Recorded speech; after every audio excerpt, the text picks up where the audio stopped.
Chapter 4 geometry சாப்டரில் 10th மேக்ஸில் marks allotment வருங்க. ஃபர்ஸ்ட் 5 மார்க் இதில் வந்து மொத்தம் 8 மார்க்ஸ் தான் கேட்பாங்க. ரொம்ப இம்பார்ட்டன்ட் கொஷின்ஸ் வந்து மெயினாக பார்த்தீங்கன்னா தியரம் தான். Basic proportionality theorem, BPT, angle bisector theorem, Pythagoras theorem, alternate segment theorem. இது வந்து நல்லா பார்த்துக்கோங்க. 2 மார்க் தியரம் பார்க்கணுன்னா நீங்கள் சேவாஸ் தியரமும் மெனலிஸ் தியரமும் நீங்கள் கண்டிப்பாக பார்த்துக்கோங்க.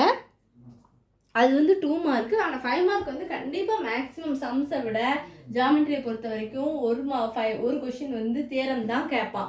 ஆங்கிள் பைசெக்டாரும், BPT theorem, Pythagoras theorem, alternate segment theorem இதெல்லாம் வந்து ரொம்ப ரொம்ப இம்பார்ட்டன்ட். அதனால் நல்லா பார்த்துக்கோங்க எக்ஸாம்பிள். அது வந்து ஒரு கொஷின். 2 மார்க்கில் அதேமாதிரி ஒரு கொஷின் கேட்பாங்க. அடுத்து 1 மார்க்கு வந்து ஒரு கொஷின்ஸ் தான் கேட்பாங்க.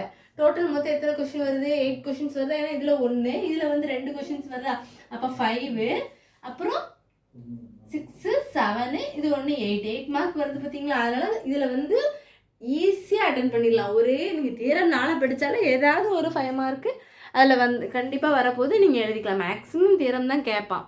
அதுதான் நான் இங்கே மென்ஷன் பண்ணியிருக்கேன். டயக்ராம்லாம் போட்டு கிவன் டு ப்ரூவ் அதெல்லாம் போட்டு ஸ்டேட்மெண்ட் வந்து கரெக்டாக இருக்கணும். டயக்ராம் கண்டிப்பாக போட்டிருக்கணும். தியரத்தில் வந்து ஸ்டேட்மெண்ட்டு ரொம்ப ஃபஸ்ட்டு அது கரெக்டாக இருக்கான்னு பார்ப்பாங்க. அதுக்கப்புறம் டயக்ராம், அதுக்கப்புறம் நீ எப்படி புரிஞ்சு எழுதுறங்கிறது தான் லாஸ்ட்டு. அது கண்டிப்பாக அந்த 4th தியரம் பார்த்துக்கோங்க. சேவாஸ் தியரமும் மெனலிஸ் தியரமும் 2 மார்க். அதனால் 2 மார்க்கில் கண்டிப்பாக கேட்க வாய்ப்பு இருக்குது. அதனால் பார்த்துக்கோங்க. நெக்ஸ்ட்டு வந்து 2 மார்க்கில் இம்பார்ட்டன்ட் கொஸ்டின்ஸ்ன்னு பார்த்தோம்னா எக்ஸாம்பிள்ஸ் பார்த்தீங்கன்னா 4.1 to 4.8 வரை இம்பார்ட்டன்ட் தான். அடுத்து 4.12லேருந்து 4.16 வரை இம்பார்ட்டன்ட் சம் தான். அடுத்து 4.24, அப்புறம் 4.26, 27, 28. நீங்கள் 25 பார்க்கணுன்னு அவசியமே இல்லை. அது ரொம்ப இம்பார்ட்டன்ட், ரிப்பீட்டடும் கேட்கறது கிடையாது. அப்புறம் எக்ஸசைஸ்ன்னு பார்த்தீங்கன்னா 4.1ல் வந்து எந்த சம்னா 1, 4, 6. 4.2ல் வந்து ஃபஸ்ட்டு சம் வந்து ரொம்ப இம்பார்ட்டன்ட். 4.3ல் தேர்டு சம்மு. 4.4ல் வந்து ஃபஸ்ட்டு சம்மும் 4th சம் வந்து இம்பார்ட்டண்டான சம்மு.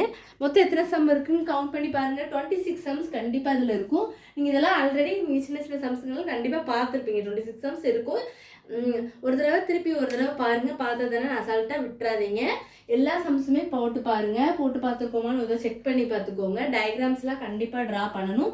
2 மார்க்கு கூட நீங்கள் வரையணும்னு அவசியம் இல்லை. ஆனால் 5 மார்க்கு வந்து கண்டிப்பாக ட்ரா பண்ணணும்.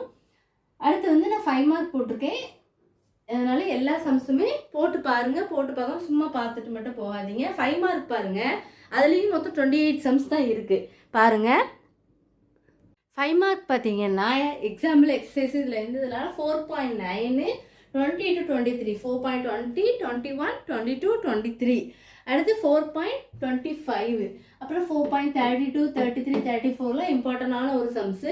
அப்புறம் எக்ஸசைஸில் பார்த்தீங்கன்னா 5 மார்க்கில் நீங்கள் எதெல்லாம் பார்க்கணும் அப்படின்னா ஃபஸ்ட்டு நீங்கள் தியரம், இந்த ஜாமெட்ரியை பொறுத்த வரைக்கும் அந்த 4 தியரத்தை முதல்ல நீங்கள் நல்லா படித்து முடிச்சுட்டு அது பார்த்ததுக்கு அப்புறம் தான் நீங்கள் சம்ஸுக்கே வரணும். அப்போ அதில் 4.1 பார்த்தீங்கன்னா எந்த சம்ஸ்லாம் 2, 4, 5, 9. 4.2ல் 5லேருந்து 9 வரை எல்லா சம்ஸுமே பார்த்துக்கோங்க. ஈஸியான சம்ஸ் தான் அதெல்லாம். 4.3ல் வந்து 1, 5, 7, 8. இந்த 7, 8 கூட ரிப்பீட்டடாக கேட்டிருக்காங்க. அதனால நல்லா பார்த்துக்கோங்க. அப்புறம் 4.4ல் வந்து 3, 6, 7, 8, 9. இதில் வந்து ஒரு 28 இருக்குது. எக்ஸாம்பிள் சம்ஸ் வந்து எவ்வளோ இருந்துச்சு? அதாவது 2 மார்க் வந்து ஒரு எவ்வளோ இருக்குது? ஒரு 26 இருக்குது.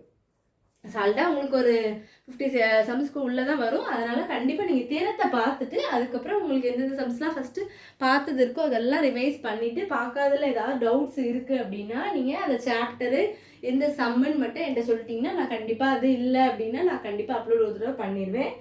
அதனால் நல்லா பார்த்துக்கோங்க. அதுக்கப்புறம் ப்ராக்டிக்கல் ஜாமெட்ரி வந்து எல்லா சம்ஸுமே போட்டு பார்த்துக்கோங்க. டயக்ராமு அது எல்லாமே கம்பல்சரியாக இருக்கணும். இவ்வளோதான் இந்த வீடியோ. வேறு எதுவும் டவுட்ஸ் இருந்தால் கண்டிப்பாக கேளுங்க ஸ்டூடெண்ட்ஸ்.